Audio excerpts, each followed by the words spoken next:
All right, so the second part of your lesson today is about simplifying equations before balancing them. So easiest way to do this is just with an example. So I'm actually looking at your practice at letter E.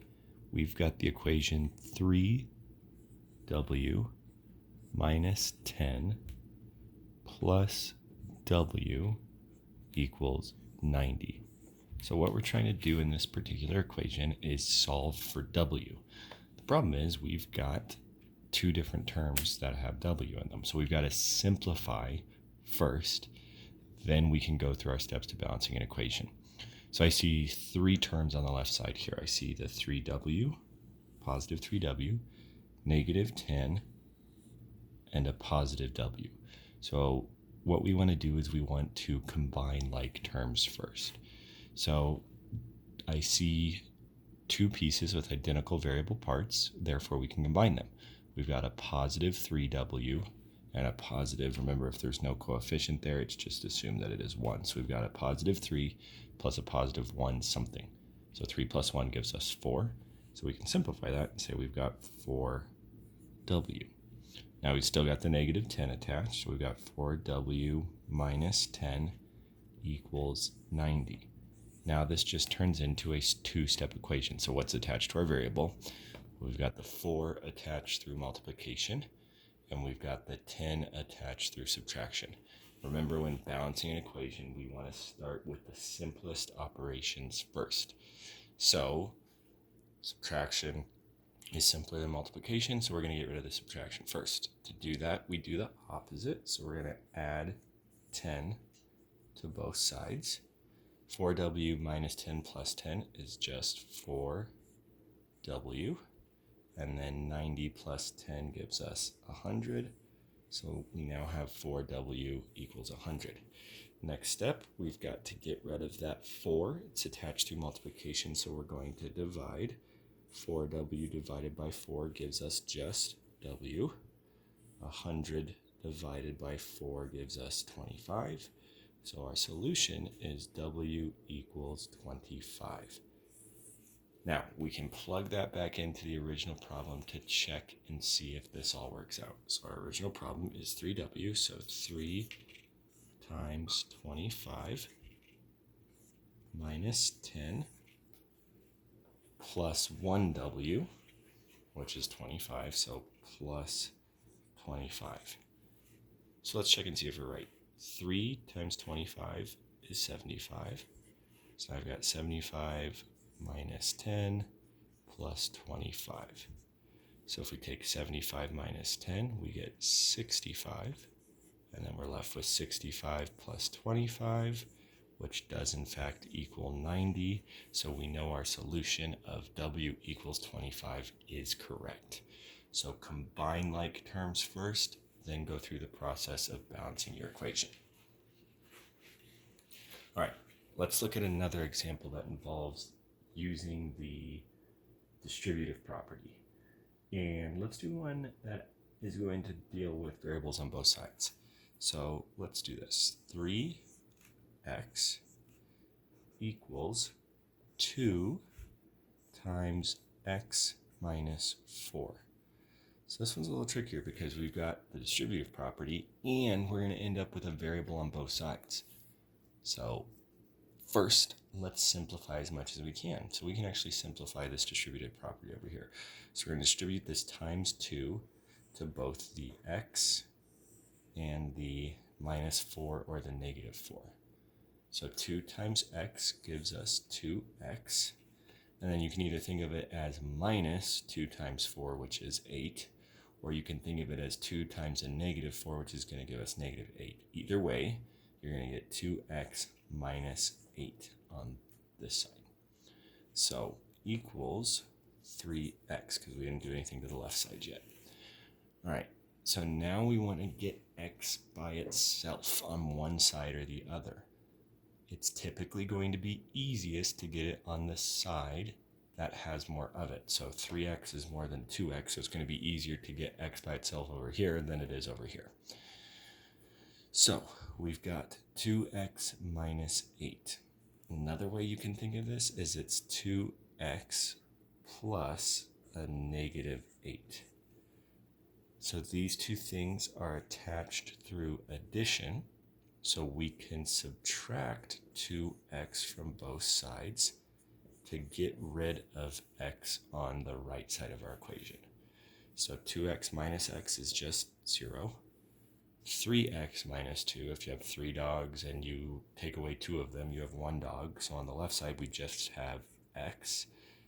And then on the right side, on the left side we've got x. On the right side, we've got x is equal to negative 8.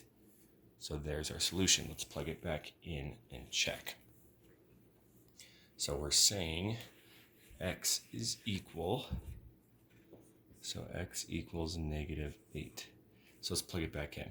So we're going to have 3 times a negative 8 equals 2 times a negative 8 minus 4. So now we've got to simplify this expression first. So we're at negative 8 minus 4. Well, we can turn that into 2 times a negative 8 plus a negative 4.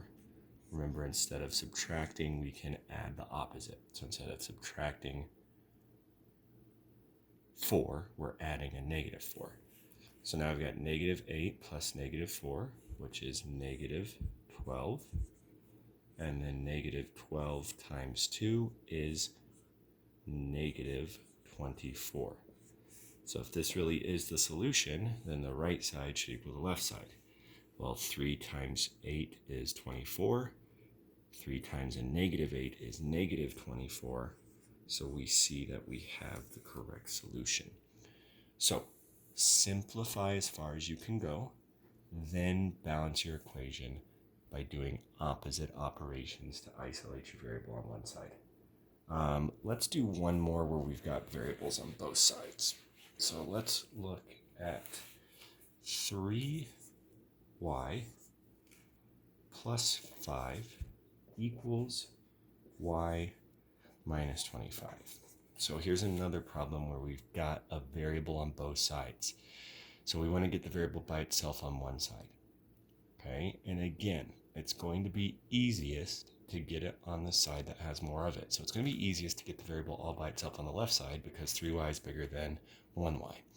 I'm going to show you why that's important.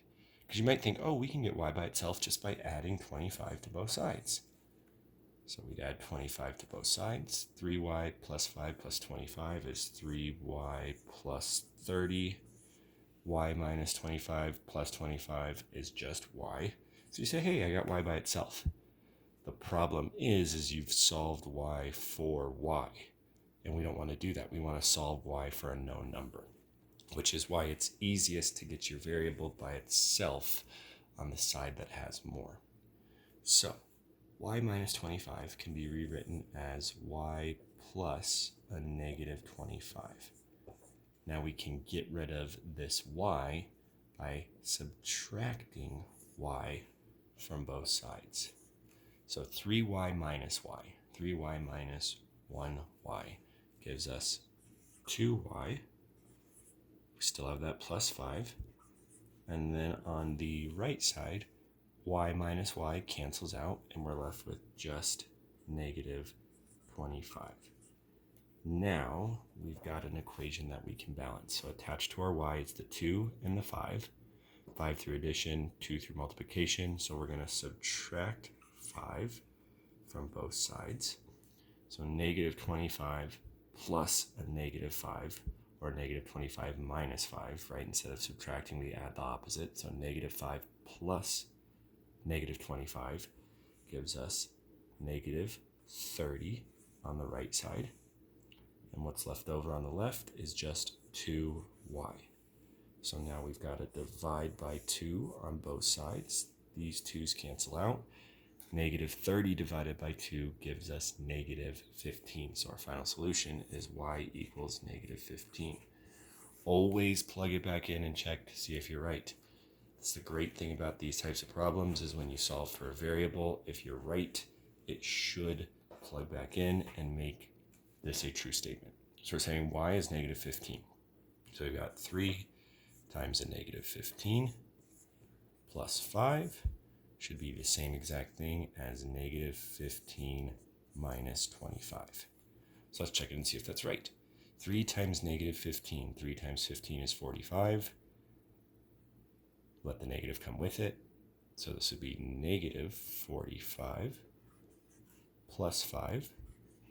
Different sign, subtract. So this would turn out to be a negative 40. Okay, so our right side needs to be negative 40 as well. So negative 15 minus 25. Add the opposite. So we're going to say negative 15 plus a negative 25. 25 plus 15 is 40. They're both negative. So we've got negative 40 equals negative 40. That is a true statement. So we know that y equals negative 15 is the correct solution.